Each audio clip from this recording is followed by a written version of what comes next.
Gig Gab, episode 501 for Monday, September 29th, National Silent Movie Day 2025.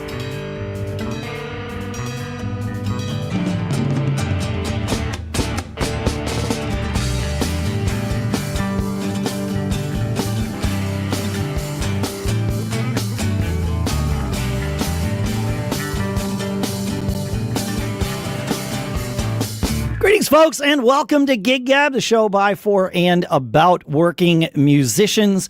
As usual, here in Durham, New Hampshire, I'm Dave Hamilton, and our sponsors today are Claude.ai/giggab, where you can sign up for Claude and get 50% off Claude Pro, which includes access to Claude Code, and Square.com/go/giggab. See what Square's been up to in your neck of the woods, and then visit them to find out more. We'll talk more about both of those in a little bit. For now, my guest co-host today is actually the host of his own podcast, well, co-host of his own podcast, the Indepreneurs Creative Juice podcast, where he digs into how creators, musicians, artists, podcasters actually make the business side of things work. He spent a lot of time talking with people who are out there hustling, funding their art, and finding ways to keep the lights on while doing what they love. So today we're going to pull some of that perspective into our world as like gigging musicians and creators. Think of it as a chance to mash up the business of creativity with the performance side we live and breathe every day. Jack McCarthy, thank you for joining me. Hey, Dave. Thanks so much for having me, man. Yeah, I'm excited man. to be here. Same. This is great. I love what you're doing. I've listened to a few episodes of your show. I was not aware of it before, so I get to learn about a new podcast, as do we all, which is great. So, but yeah, this is I love that your work is focused on helping creators understand, I talk about it, that, we're working musicians here. Well, working implies the business of music and, making money because it's commerce as well as art. And you help people kind of blend that together. The intersection of that is so important. It's so misunderstood. It's left on the table, as I like to say, in the music industry at large. Yeah. In so many ways. The spotlight goes to sometimes the wrong things to focus on at the wrong times. There's so much to say about it. Well, let's say it. Maybe we won't say it all, but let's say some of it. And what when you work. So how explain to me, how do you work? What do creators come to you and say, I need help, and we're like, how does that start? Sure. Yeah. Great question. Loaded question, really. I guess I can give a 30,000 foot view of Indepreneur. Yeah, that'll work. Right? Yeah. 30,000 foot view of Indepreneur. I'm the co-founder of a music marketing education company, primarily called Indepreneur. We started in 2017 as a company that saw a need for helping artists, musicians, bands to deploy strong business marketing skills, digital marketing skills into growing, building, monetizing a fan base and a creative career. And that jumped off into three kind of sectors of a company where we teach artists how to do it through a community that we have that has trainings and courses and workshops, a coaching program where we help people a little bit more kind of in like a one-on-one side of things, and then an agency, which is called IndieX, which I primarily head up in our company. And that's really where we work one-on-one with artists that have like a sizable fan base and their teams that they are looking to expand their team and usually bring on agency help for doing all of that stuff for them and working with them to do it. Got it. So that's like 30,000 foot view of how we help people and work. That's probably my like elevator pitch. Yeah, no, every business needs one, and maybe that's a good place to start, right? Like when you start working with, what's one of the most common things that you identify that artists aren't doing that they could be doing quickly to change the way things are working for them? I think there's two. There's two Okay, things. great. There's two things that come to my mind right away when I think about this question, and it really depends on where an artist or a musician, a band is at. Right? There are artists who they need to start gathering attention, and a lot of times they might have attention already happening in the form of, they go out and they play shows or they go on tour and they've got fans kind of scattered around the world, but maybe not a ton of them, and they're not connected in any way in the digital space, or they need to start growing like a critical mass of people that are paying attention to them. That's like, sort of like ground level, stage one, right? We need to attract the attention of fans. Yeah. Audience. Okay. And then the second thing is, once you have that, you need to capture that in a number of different ways. And I think businesses are a really good analog to look at, because businesses don't just let customers find out about them and then hope that they take a next step. They look to move people down the path of, okay, these people know who I am. Now I want to get them in the door. In the case of like a restaurant, for example, Sure. I want to get them in the door. I want them to sit down. I want them to buy something. I want them to come back again. And that's kind of like the second step. Artists need to find a way to take that attention that they're gathering and convert it into a next step of some kind. A lot of times these go sequentially in some ways online. You go from having an audience to turning them into an email list or a text list, or you get someone to buy from you for the very first time, which is the hardest thing to do. It might be tickets, it might be merch online. Oh, yeah. And then you get them to buy from you again. And some people do things like memberships and Patreon and all sorts of ways to monetize online. But those are kind of like the two, I would say, like big, if you were to chunk it all the way up to, take all the things that an artist could do, a creative person could do to grow a business and use the internet to do that. Those are like, chunk it up to those two big things: get an audience and then get them to do something and stay with you. Okay. Yes. Easier said than done, 100%. Of course.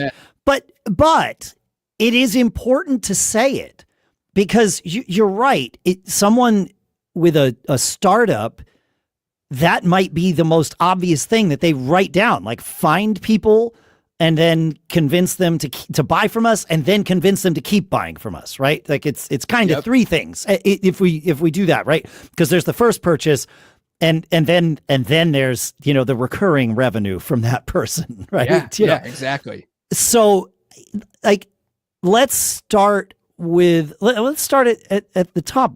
What's one way that people can start to gain that attention and gather that attention? Yeah. I think the best piece of advice that I love to give artists about this, any kind of creative business, creative person, is pay attention to the types of, we'll say, videos. Pay attention to the types of videos that you like to, that pull you in online, that capture your sort of attention. Pay attention to that. Look to those things that inspire you and, suck you in a little bit. Maybe it's a clickbaity headline. Maybe it's the way that other people's videos open. It can be artists or bands that are like you. It might be just comedians that you dig. Pay attention to the things that pull you in, and then look to be inspired by that and apply the same sort of foundations to the stuff that you make. Because if you find something that you like, and then you can emulate it and morph it into something that is yours, and you're not a carbon copy. We're not. No, but But as artists, we've learned. I mean, at some level, you learn that I can take something that I'm inspired by. Songwriters do this all the time. It's like, and then I'm gonna write something of my own. And yes, your influences show through. And the earlier you are in your journey as a songwriter or a social media marketer or really anything, your influences are going to show through most likely more than they will 5-10 years down the road. And you know what? That's just the way it is. That's okay. Yeah. So if your first social media videos look a whole lot like the things that inspired you to create that one, like I still put it out. That's Good. Okay. Yeah. That's right. That's part of the learning process. Yes. I mean, think about, the first time that you picked up an instrument, right? And you were learning guitar. I know this is how it was for me when I was learning instruments. Like, I would learn other bands' songs, I wasn't writing my own songs from day one. Right. You learn other people's stuff first, and then you learn from other people's stuff and you apply it to your own stuff. And then eventually, 10 years later, 5 years later, whatever it is, you've got a thing that is yours. And then you infuse other people's sort of concepts and ideas and inspiration points into what you do. And you sprinkle it in like, like salt and pepper, like seasonings. Sure. It's dawning on me here that, at least from what you're saying, it sounds like you've had some experience as a songwriter, or at least in projects that produce original music. I have as well, but I do, like, there are many people who listen to this show that are only ever in cover bands, and that's fine. We talked a couple of weeks ago on the show about how different markets in the US have like different preferences for audiences that prefer different things. It's all fine. But what's dawning on me is that if you haven't been through that process of writing or arranging or being in a band that creates its own material, it's possible that you don't have anything to look to and say, oh, I copy first, and then eventually, yes, it becomes my own thing. And so this idea of creating social media posts, it maybe there's nothing analogous in your life that you've done, folks, that like this. It's okay. You will create it and put it out there. Fail. It's okay. Find out what works. Find out what doesn't work. Right? Yeah. I mean, I'm assuming that's part of what you've got to coach these people through. Definitely, yeah. There's so much of, especially like in that earlier audience gathering stage of things, so much of you have to get the suck out, get the lead out. You really do. And then you learn what it is that makes you in front of a camera, and what it is that portrays you in the way that makes a potential audience go, oh, wait, I'm going to stop scrolling. Oh, that was cool. I saw a video the other day from a band. I was just scrolling on Instagram and I saw this video of a guy jumped off an amplifier. I think it was a cover band too. A guy jumped off of an amplifier and he looked like he was on the porch of like an old sort of Southern home, like a beautiful Southern wooden mansion type thing. Looked like they were on the front porch playing. He jumped off of an amp. And then the camera panned and it showed a massive crowd. And so it was probably like a college festival or something like that. And the video caught my attention. I was like, damn, I would love to make a video like that. That was one of those moments where I was like, so good. That's the kind of stuff that you should look out for. Yeah, I'd love to make a video like that too. I'm actually reminded of a gig I played too many years ago where like it was that exact vibe. We were playing a fraternity party.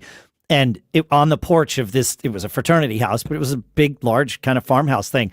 And, if you were looking from the porch back at the house, it just looked like a band playing on a porch. And then you panned out, and there's thousands of people out there. And it was mayhem. Yeah. In fact, we had to end the gig early. It was too much mayhem, but that's a different story, That's the best part. Yeah. Capture that. Yeah. God, it was crazy. I'm a drummer, and we had beer bottles landing on the stage. Like, these people had been there all day, man. And they were too far gone. And it was literally thousands of people in this field. And I said to my singer, we were like 3 or 4 songs in. I was like, dude, this isn't good. Like, we got to bail. And he's like, no, this gig's important for us. I'm like, okay. And we're playing the next song. And I look, and this was before I started using like in-ears or anything. And, there was a stack of speakers next to me that was my onstage monitor, and I just happened to look, and it is toppling over towards me. And so obviously I didn't even have time to drop my drumsticks. I just, with drumsticks in hand, I stopped where my hands were and put them over to the right to like save myself from, impending doom. Right. Getting crushed. Yeah. And our singer turned around with fire in his eyes. Like, he was going to kill me because he thought I had stopped because I was pissed about, the crowd and the mayhem. Yeah. And then, of course, he saw what was going on. And he helped me, fix the speaker. And we restarted the song or started the next song, whatever it was. At the end of that song, he turns around. He's like, "Yeah, that's it. We're done. This crowd's out of control." It took you almost getting crushed to death. Yeah. But it was fun. So, but that would have been a great video to make.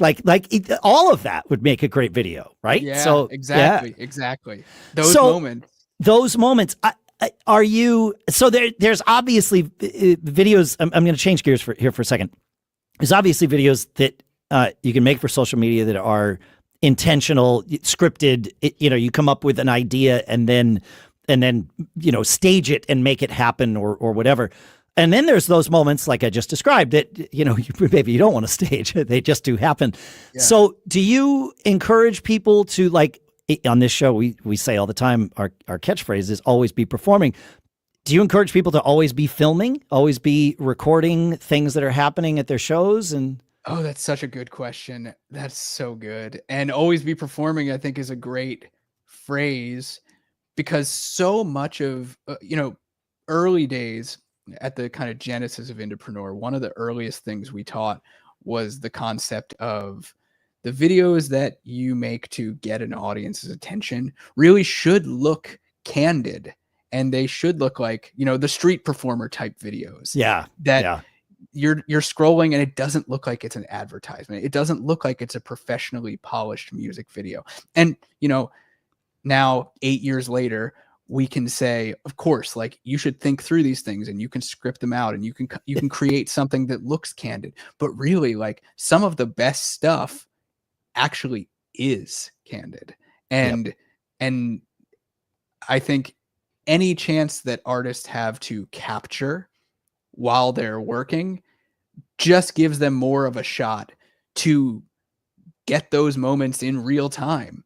I remember there was an artist that early days that we worked with at the agency that had it was a video that we ran as an advertisement, and it was them literally playing a party, and it was such a good candid moment captured with a cell phone at the time, and it was perfect. It was perfect. And they captured it. It was totally candid. It looked good enough that it could be used, and it sounded good enough, which honestly is half the time more important than the video quality. Nowadays, it's so easy to get decent looking video or great looking video with just an iPhone. But the audio quality, if you can make that great and pair that with something that looks unscripted, candid, not super polished music video-esque, big thumbs up. You know what I mean? Yeah. You said it looked good enough, and I think I'd like to hear you talk about it, but I think that bar is fairly low. It just needs to capture energy. Is that, am I hearing that right? 100%. Yeah, absolutely. There are, you think about concert videos, right? Concert videos pull people in online all the time. I can think of numerous occasions. Actually, there was a band that we've worked with in numerous kind of stages across Indepreneur. A band that learned from us, and then a band that worked with us at the agency kind of throughout the life cycle of their growth. That's cool. Super, super fun. They had gone viral with some, planned out music video content that they had created, and it went viral, and their song, shot up in streaming and stuff. And that was great for them. What was really interesting though, was that virality stretched out for them on Instagram and on TikTok with concert footage of fans singing the words. And this footage did not look great. It was, pretty zoomed out. You could see the crowd. You could see the band a little bit, but the energy was what got people to be like, oh, like, I should pay attention. What is this? Who's this band? I should be paying. I want to be at that, you know? And maybe this actually might be a good piece of wisdom for some of your listeners, especially the folks that are out there gigging a lot and doing live performances. If you can capture those kinds of moments, that's like the sauce. That's the stuff that if it makes people want to be at the shows. And I think that can be really, really powerful. Well, I mean, you're talking about intentionally creating FOMO, right? Exactly. Like which is fine. I loved, you said, you know, people watch these videos and asked, wait, who is this band? Yeah. That's what we want to create. That's the most important thing. Showing them, you know, how well we can, you know, execute a fill or a, you know, a thing like that's fine. But if you want to drive people to your shows, you want them to come to the show. Yeah, exactly. Yeah. There's this, I love the term like creating cultural moments. And I think that's what video content, the word content is gross and some people don't like it, but for the sake of not having a better word for it, like the video content that you make surrounding your music that you want to use to grow an audience. If you can do things that create cultural moments for people that make them go, what is that? Who is that? Why was I not there? Or how can I be there next time? How can I be first in line for this? Yep. How can I be early to this? Those are all the things, you know, like artists love to have that initial fan base that is like the fan base that gatekeeps them, right? That's right. Like the fan base is like, this was mine before it was anybody else.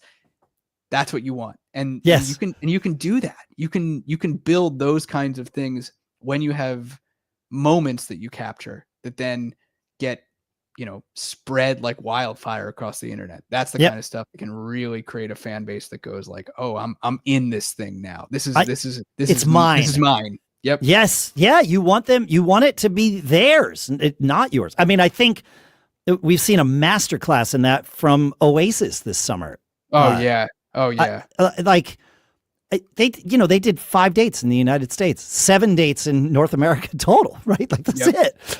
And yet it's just nonstop on social media. I don't know if you can do this, but it almost seems like they're paying to amplify everybody else's videos about them online, not their own stuff. And I don't think they're doing that, but maybe they are. Like, it's really smart. There's certainly pockets of the music industry where record labels are now deploying strategies where they build these user-generated content or fan accounts that look like they're, you know, made by a random fan, and it's a bunch of, you know, it's a bunch of stuff about one band. That's actually a pretty popular thing right now. It's kind of the it thing in music marketing that's starting to creep its way in. We don't do a lot of that personally. I think that's a fad and a trend that will, it will be, by the time you catch up to it, it will be something that's gone. Yes. But it's definitely, I would not be surprised if there was some of that going on in the Oasis world. I think so. I think they intentionally did a limited number of dates here. Obviously, they didn't announce the dates here in the US until after they'd sold out the Europe and UK. So they created FOMO with the people that cared here in the US. And then they sold out the very, very limited concerts that they had here. Yep. And yet you can't stop hearing about them. It's just constant. So I think you're right. I think they probably just created those what appear to be user generated content accounts. But I also think you're spot on that if you aren't already doing it, you've probably missed the boat. So don't spend a lot of time thinking about it. Just think about the next thing. Yeah, it's definitely a tactic and not a strategy that you can rely on for long. Right. And the cost of doing it is you know, super prohibitive. Building up accounts like that is not easy to do. No, you need big teams of people working full time at that and only that. Yep. Right. But it works. You know? Yeah, sure does. Sure does. Because we went and saw Oasis in Toronto. I saw him 20 years ago and was blown away. I didn't really know enough about him 20 years ago, and then saw him and was like, this band has something live that I still can't put my finger on. So we went and saw him in Toronto. But everybody, people that cared, obviously were, like, wow, I can't believe you're going. And most people were like, that seems weird to go all the way from New Hampshire to Canada to go see a band. It's like, well, we'll also enjoy Toronto. Like, it's going to be okay. It's called vacation. But once we came back, everybody's like, wait, how was that? I want to know about it. It's like, oh, they did something. I don't know what, I don't know how, but they flipped a little switch in the cultural moment. This is what it is. There was so much, speaking to Oasis specifically, there was so much, I think, that so much of an audience, so much of their fan base that was like, it'll never happen again, that when Correct. It did, they were like, the world exploded. Yes. I had told my kids were very young when they're in their 20s now, but 20 years ago they were, not little ones. Yeah, they were little ones. But as they grew up and started to learn about this band, I told them, like, this band has something that I've never experienced before or since. They don't move on stage. They don't really have a light show to speak of. And yet they are able to capture the attention of, I saw them at Madison Square Garden, so 20,000 people, but also 100,000 people at stadiums in Europe, and they've got the spark, whatever that is, and they've also got. It turns out they've got pretty good songs, but but they've got it. And I said to my kids, I'm like, you need to experience this. So if they ever tour again, we'll go. And but we just figured, there's no way the Gallagher brothers are ever gonna. And there we are. So we went. That's why we went. So it was a family vacation with our kids in their 20s, which was friggin' amazing. So I'll take it every time I'm able to do that. So yeah, that's amazing. Yeah, and we get to sing "Live Forever" in the pouring rain. Like how much better does it get than that? So you can't beat that. Yeah. No, exactly. So, but it is interesting what they've done. All right, I want to talk more about this idea of, okay, now we've talked about ways of capturing that initial spark, that initial attention from people. Then it's, okay, now let's get them to buy once, and then let's get them to buy again. So I want to talk about that. And I also want to learn about you as a musician too. I want to sort of dig into that. So we've got more things to talk about. The next thing, the very, very next thing that I want to do is talk about our sponsors, starting with our sponsor, Square. And here's the thing. Your favorite neighborhood spots probably run on Square. I see it all the time. The clubs that I play at, they use Square to run tabs, sell tickets, make sure musicians get paid, because they got to bring the money in. And my favorite bagel place right here, same deal. You go down on a Sunday morning, you swipe your card or you tap on that little white Square reader, and boom, fuel for afternoon rehearsal. And that's what I love about Square. It powers more than 4 million neighborhood businesses worldwide, from bars and venues to coffee shops and bagel joints. These places aren't just businesses, they're part of the rhythm of the community. And when neighborhood businesses thrive, the whole community thrives. The money you spend stays local, supports real people, and keeps our scenes, musical and otherwise, alive. And for us working musicians, it's the same vibe as always be performing. Show up for your local spots, and they'll keep showing up for you, whether it's your next gig or your next bagel. So to learn more, go support your favorite neighborhood spot and see what Square has been up to in your neck of the woods. And then if you have extra time, check out square.com/go/giggab. That's square.com/go/giggab. Square. We'll see you in the neighborhood, and our thanks to Square for sponsoring this episode.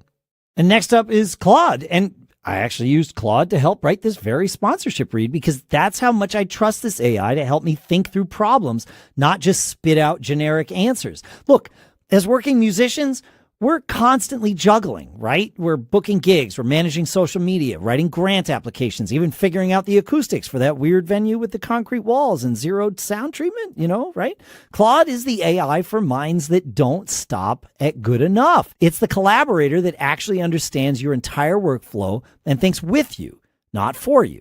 Whether you're debugging code at midnight or strategizing your next business move, Claude extends your thinking to tackle the problems that matter. Last week, I was using that new PA that I wasn't too sure about in a venue that I wasn't sure about how to do the acoustics, and we had to do it ourselves. We'd never done it before.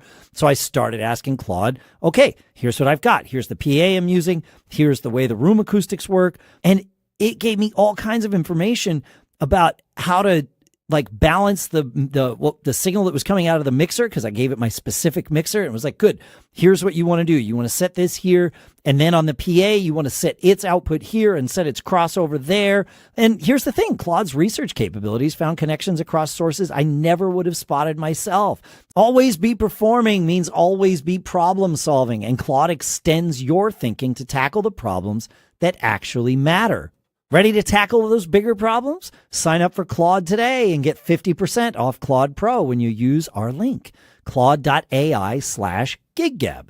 That's Claude.ai/giggab right now for 50% off your first 3 months of Claude Pro. That includes access to all the features mentioned in today's episode here.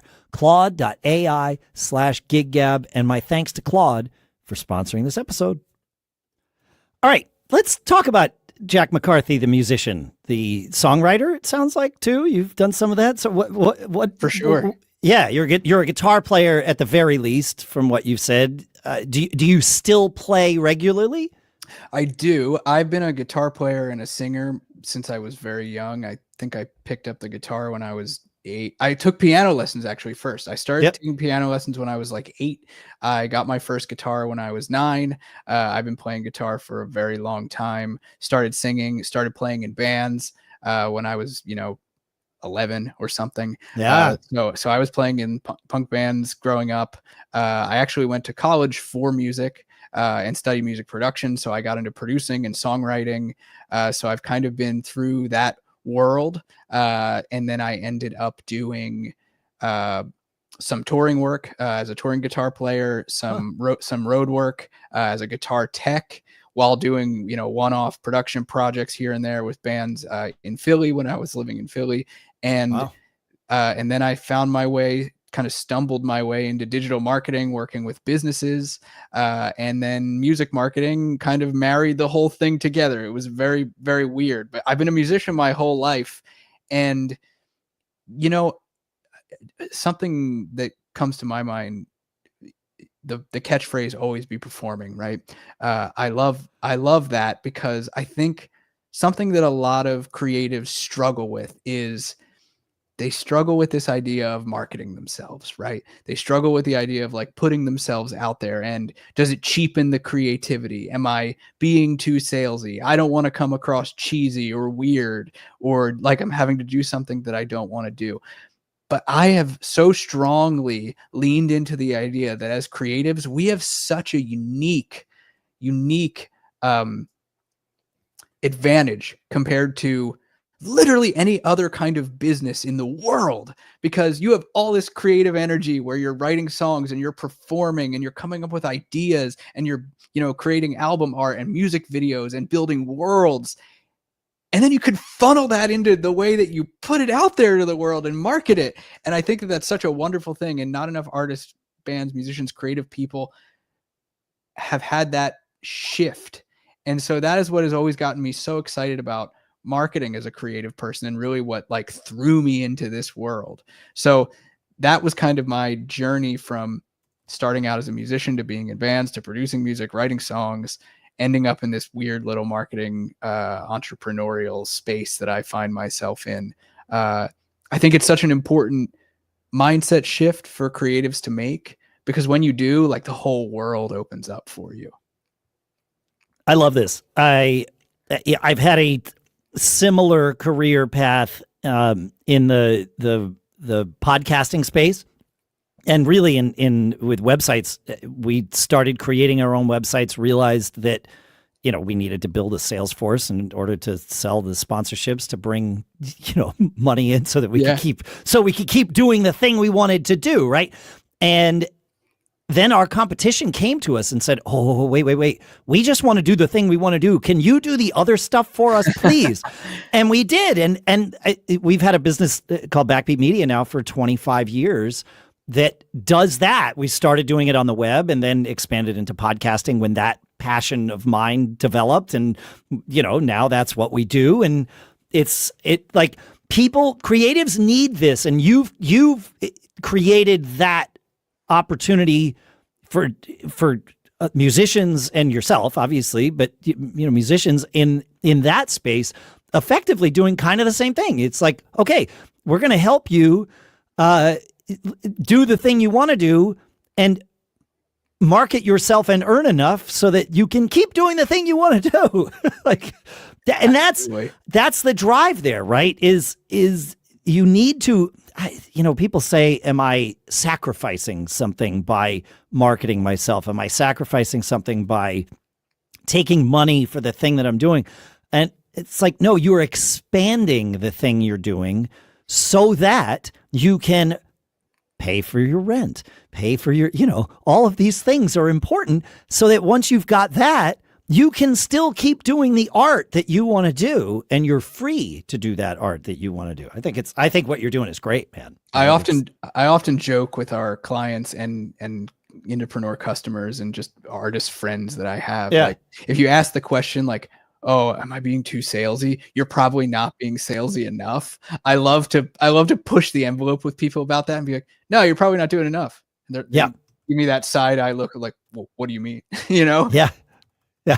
Well, if it like, is there something that you've seen that's gone too far that hasn't worked, or something that you thought was going too far and it worked out perfectly?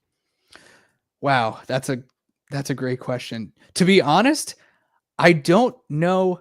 I personally haven't experienced something where like I've advised someone to go to a level and it was like, oh no, they shouldn't have done that. That was a bad idea. Yeah. That's good. Okay. I can't think of any experiences like that. No, I can't think of any experiences like that. I can think of plenty of experiences though, where someone was hesitant to go the next level. I mean, here's a really simple one. We did about a year and a half ago, on the agency side of the company, because so many of the artists that we work with at the agency are people with big old fan bases. We're working with artists that have hundreds of thousands of fans. We study what's going on out there in the industry. So we had done a study on the Billboard Hot 100 artists, and we dug into what are they doing in their marketing. So I painstakingly went and subscribed to all the email and text list of all of the artists on the Billboard Hot 100 one quarter. And then I waited for emails to come through, and I looked for sales promotions for their online stores, and I looked at what was happening in their advertising and with their touring. And it was such a fun project because it allowed me to get an outsider's perspective with an insider's mind of how these major artists are doing things.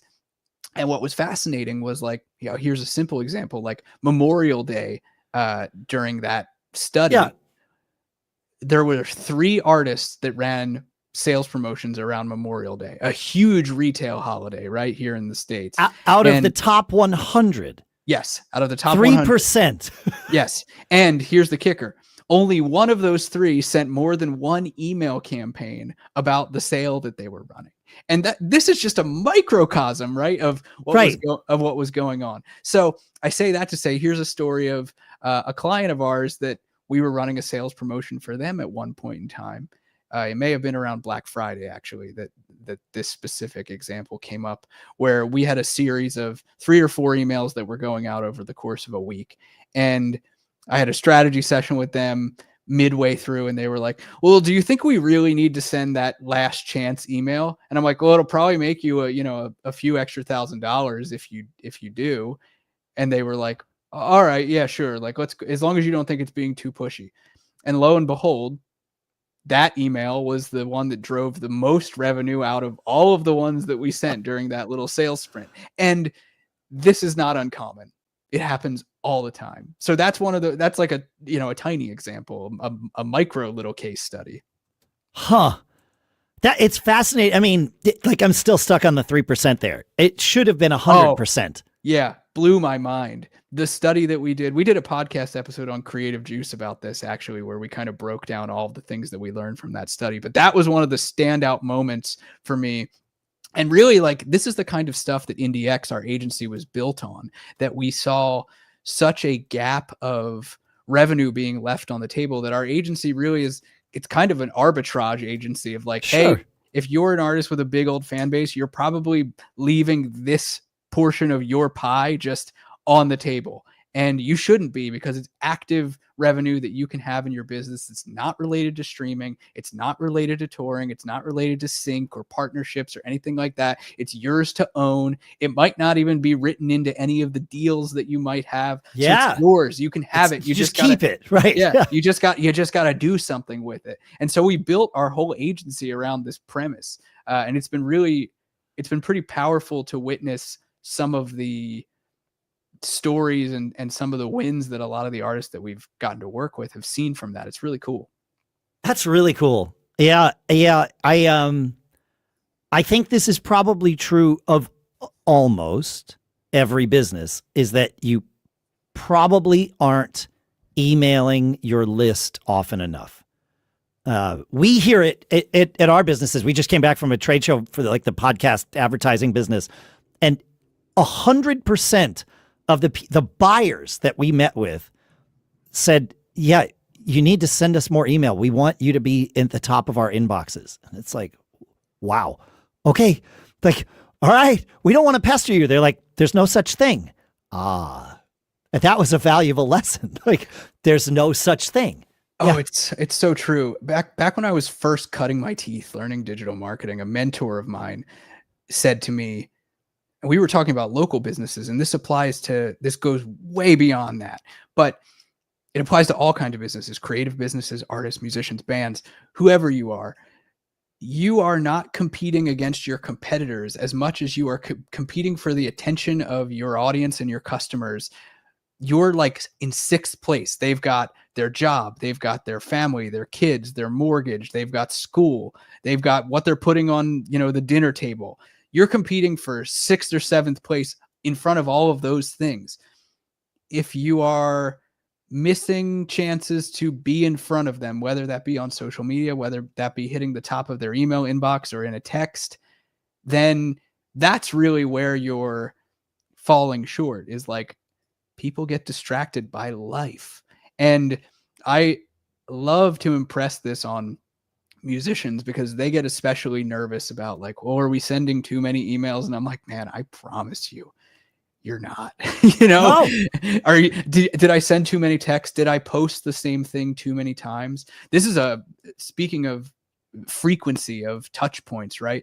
I think one of the big scary things that happens in music is like, artists and their managers and their teams, they make the assumption that if they post a video one time, that the entirety of their fan base is going to not only see it, which isn't true. That that's not how social media platforms work. That's not how they work. But not only will they see it, but they digest it. And that couldn't be further from the truth. Repetition is so important.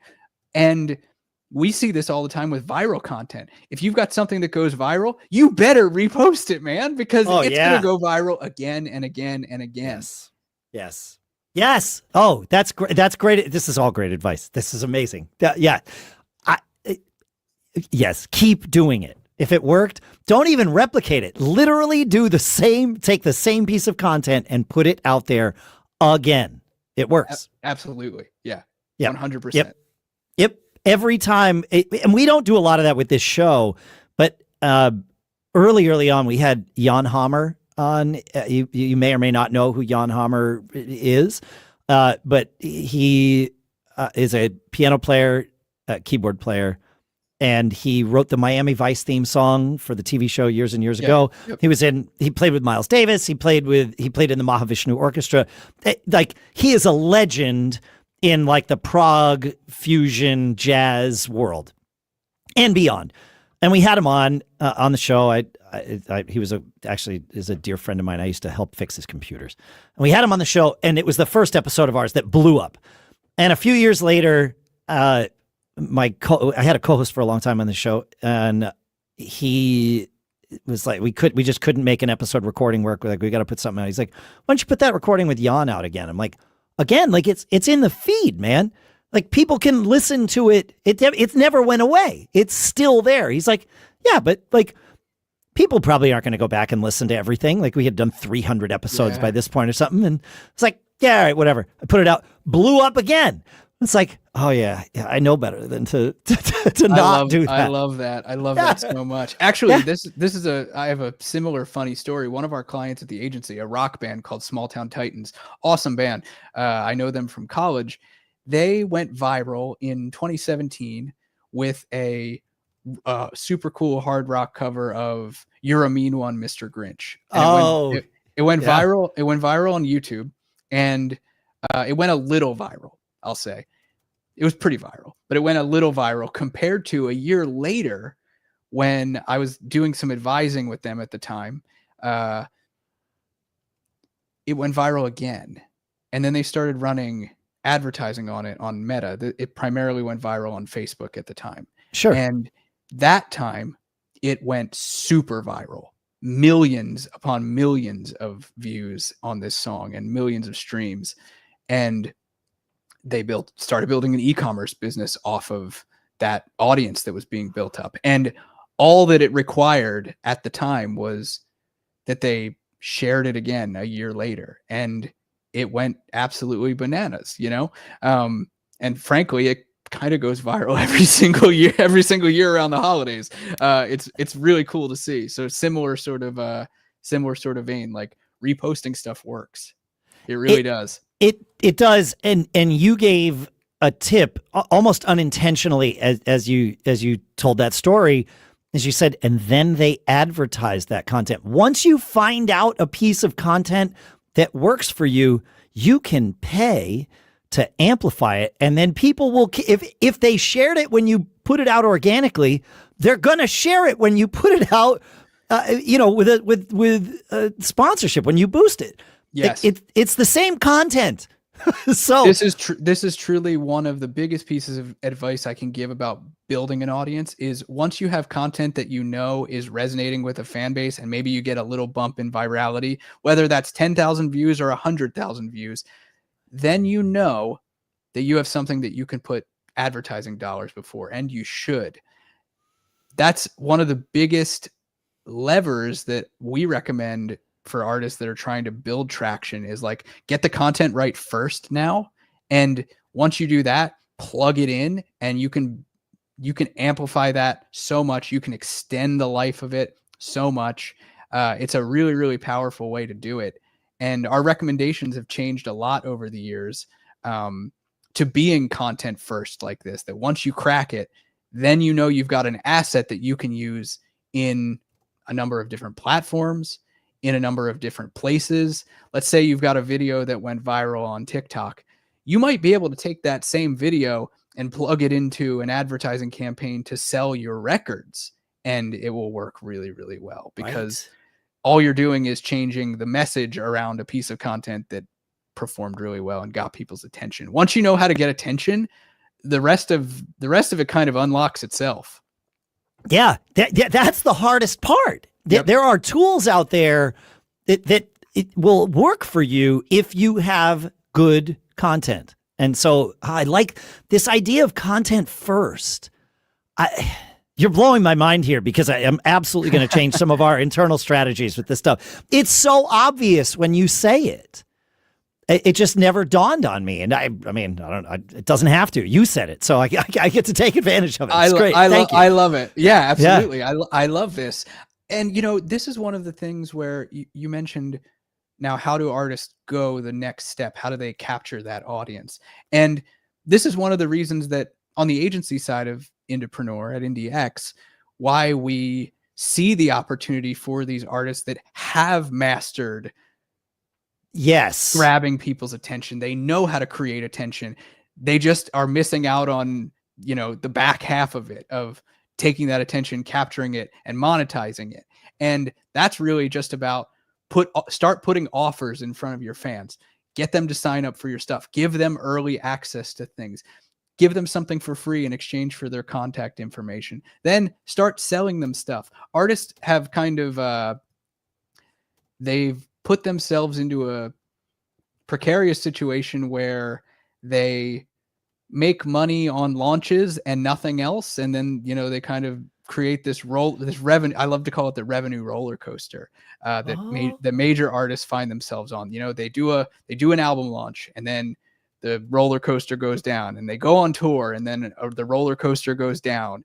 And what I like in monetization online too is you find ways to flatten the roller coaster curve and build up, sustainable streams of revenue by continuing to offer your fans stuff, make the most of the merch and the offerings that you have. Do that over time, build a content calendar and a sales promotion calendar, much like any cool e-commerce business, a brand would do. Yeah, it really is true.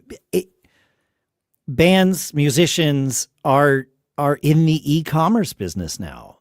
I mean, you can certainly sell stuff at your shows, but how often are you in front of that person in person at a show, right? Versus how often could you be in front of that person if you're e-marketing to them, right? Your email, right, the text, the social posts, all of the things we've discussed for the last 45 minutes, right? Like that's oh man. Yeah. This is, I do 3 podcasts, as people know. One of them is called Business Brain. This idea of the revenue roller coaster is so common to any entrepreneur, right? You create something, you have big surges of revenue, and then and then you have dips, and you better have saved. A friend of mine liked to say, "Fill up your buckets when it rains." Yeah, so true. Yeah, right. But you better have filled up your buckets and not taken too many pots of gold off the table, right? So that you can sustain your business. But this idea of always working, or maybe sometimes working, to flatten the revenue roller coaster. That should go on a t-shirt. I like that. That's good. Maybe I'll put it on a t-shirt. And then sell it. Yeah. Sell it when things are when things are slow. Otherwise, there you go. Just I love that. Yeah, it's great. We have a couple more. I have one more question for you that I want to ask. That's if you have an extra few minutes. I know we're running over. Okay. No. What are your thoughts on using AI to help, like, in any way in your business? Do you use it? Do you advise your clients to use it? Do you hate it? And any answer is okay. Like, obviously, I'm just curious. I use AI all the time. Same. Okay. I love using AI. I use ChatGPT quite a bit. I use Sure. Claude quite a bit. We've done a lot of work internally in our company to building AI infrastructure, using workflow tools like N8N and things like that. So building agentic AI is a big part of what we do internally. That gets a little deeper than artists necessarily need to know about or understand right now, at least. But I use it all the time. It helps so much with copywriting. It's a great brainstorming partner that our team uses on the agency side when it comes to coming up with unique offer ideas. It creates a great sounding board for us to take an idea and spin out additional ideas from it, and then take that and dissect it. There's always the human in the loop on our side for sure. Yes, because you get a lot of AI slop, as people like to call it. But we use it all the time. It's become a big part of, especially like copywriting. It's become a big part of what we do on the copywriting side of things. Yeah. And for those of you that aren't in the marketing world, copywriting, we're not talking about when you write a song and submit it to the U.S. Copyright Office to get your copyright on it. We're talking about writing copy for all of your stuff. Great disclaimer. Copywriting with a W. With a W, yes, yeah, exactly. It's right. Copywriting with a W, yes. You have articulated all of I like to say that in general, AI makes a great assistant. It's something that I trust to just go and do work for me that I'm never going to see before it's delivered to wherever it's going to be delivered. But the idea, like, I will take all of the notes and the transcript from this episode and have AI distill it down into a 2-paragraph description. Now, am I going to copy and paste that description into WordPress, not look at it, and press publish? No freaking way. What do you think? I'm crazy? No, but it's a good start, right? The whole idea of writer's block no longer exists for me because it always gives me a place to start, at the very least. And sometimes it'll give me copy and I'll be like, yeah, that's perfect. Let's go print it. But I've read it, and most of the time it's like, let's work on this. I couldn't agree more. The blank page syndrome gets severely diminished now with a lot of the AI tools that are out there. It's so helpful. Yeah, it does. Have you ever used Suno or any of the like songwriting partner AI engines? Yeah, I've messed around with Suno a little bit. We actually did a podcast episode on Creative Juice with a friend of ours, a music lawyer. His name is Ryan Schmidt. We did an episode with him where we talked about music AI, Suno, Udio, and the ethical concerns with that, also the legal concerns with that. He's a brilliant music lawyer that's really like, I would call him like one of the artist advocate type professionals in the industry. Yeah. And he has some wonderful takes on this. I've messed around with it. I've popped demos into Suno just to see like what it can get. It's been probably about 8 months since I've messed around with it, so I'm sure it's changed since then. But every few months I'll have what happens to me is I'm not really a songwriter. I've written a few songs in my life. The first song I wrote did pretty well on college radio, and so I just quit while I was ahead. It turns out the band I was in had much better songwriters than me, and so I just didn't need to contribute in that way. Is really the reality of why I never really I have yet to go back to that, but. Suno, I'll have an idea for a hook or something. And it'll be like, oh man, that would be a great hook. And I just, type it into Suno and have it create the song. And it's like, yep, it's a great hook. I need to save that for someday, and I've got a little library, but every few months is when this happens for me. And it gets like, it's so much better than it was the last time. So yeah. I'll have to pop back in there and give it a try again. Yeah, give it a try. Yeah. It's an assistant. It lets you quickly flesh out or at least test out ideas and say, oh, is there a there or and having something that reflects it back to me is really not just with songwriting, but any kind of creative stuff like, the copywriting, any of it. It's like, oh, I get to see this before I have to put 3 hours worth of work in and realize this is a waste of time. Yeah. So, yep. Yeah. And then for coding, forget it, man. It's like, I'm a programmer too. And like, coding without AI is something I will not do now. Yeah. Circa, my partner here at Indepreneur, has gotten very much into developing over the last 2 years, and he's done a ton of coding work with AI. Yeah, it's crazy. It's way beyond what I touch. It's crazy. I'm very novice at that stuff. Sure. But he's gotten really deep in the weeds with it. We're building some really interesting stuff on kind of the knowledge base level of Indepreneur that is really exciting. So as the person who's not touching that, I am excited to see where it goes. Yes, of course. I know that AI is one of those topics that when you bring it up in creative circles, it's often divisive. Yeah, it's divisive, right? If you've listened to this episode and you're still here and you haven't just cut us off because we're talking about AI and you hate it now, and if you listened to the parts about monetizing and having to come up with your content calendar, and you hear all these terms and you know that you need to be doing it, but you have no idea how, a good place to start is to fire up your favorite AI and just go in and ask it what these things are and to create them for you and tell it, ask me questions about what I'm doing so that we can refine this thing together. And at least that way you can start to wrap your head around these concepts, because it really is good, like you said, at diminishing blank page syndrome. And I know that is often a huge barrier, perhaps the barrier to getting started with all of your, the extra stuff that you need to do. So that's Dave's advice anyway. I think it's great advice. All right, there you go. You didn't have to say that, but I'm glad you did.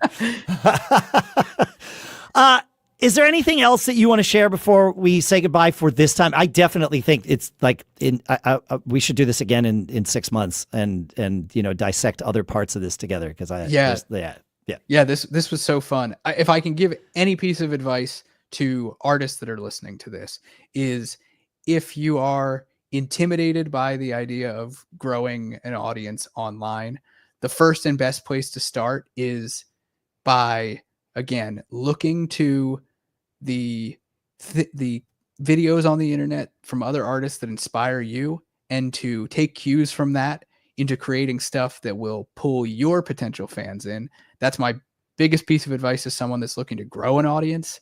And then for anyone who's got an audience and is looking to monetize it or capture it, create fans that stick, the first and best thing you can do is just come up with something to offer them, whether that be a record that you're releasing, something that you can actually sell to them, or whether that just be something small, like a little bit of early access, maybe just 2 days before you drop something, offer it to a select group of people and let them go a little bit deeper into your world. These are the kind of things that create audiences that stick around, and they get a little less distracted and pay a little more attention to you. And then you can really build amazing things off of that.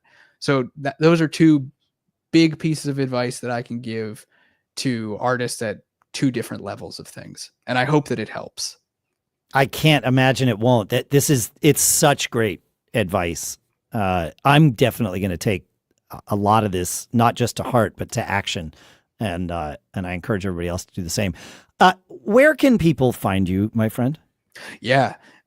If you are, I would say if you're an artist that's looking to learn about, or you work with artists and you're looking to learn about marketing online and building an audience and starting to grow a sustainable system into your creative career, you can visit us at Indepreneur.io and check out our community, Indie Pro, and potentially our coaching program, Indie Founder. If you're an artist that has a big old fan base and you're looking to monetize it along with all the other revenue streams that you have probably going on, we'd love to hear from you at IndieX. You can find us at Indepreneur.io/about-IndieX, and you can learn a little bit more about what we do. If you want to follow us, we're on Instagram. I'm also on Instagram as well at the Atlas Jack, which is my Instagram handle. I share little nuggets about music marketing and digital marketing and nerdy business stuff and cooking and things like that. All over the internet. We also have Creative Juice, which is our podcast where we talk about this stuff and nerd out about it. If you want to get some insights and ideas for free, that's a good place to come hang out with us. Yeah, I'm definitely a subscriber now. It's there's no question about it. Yep. it's because it's great stuff. I mean, it's more of this, what we've done here for, the last hour now. You could just, how often do you put that out?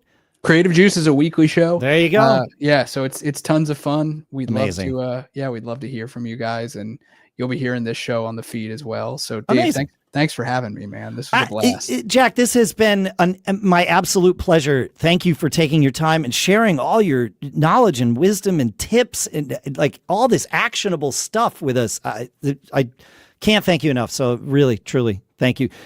There is one thing that I would love for you to do. You've kind of already done it, but we end every episode with our favorite 3-word catchphrase, and I can certainly send off to our listeners here, but it's even better if it would be my honor, in fact, if you would do it. So I'll leave it to you to share that however you may wish. Absolutely. Well, Dave, thanks for having me again. And to all of you listening, I hope you continue to grow your creative business, to lean into your creativity, and always be performing. Couldn't have said it better myself. Jack, thank you. Everyone, thank you for listening. Feedback at giggabpodcast.com is where you can send your comments to me. And if you've got stuff that you want to go to Jack, I can also obviously forward that along. Thanks so much for listening. Jack McCarthy from Indepreneur and Creative Juice. Thanks for joining us. And we'll see you next week, folks.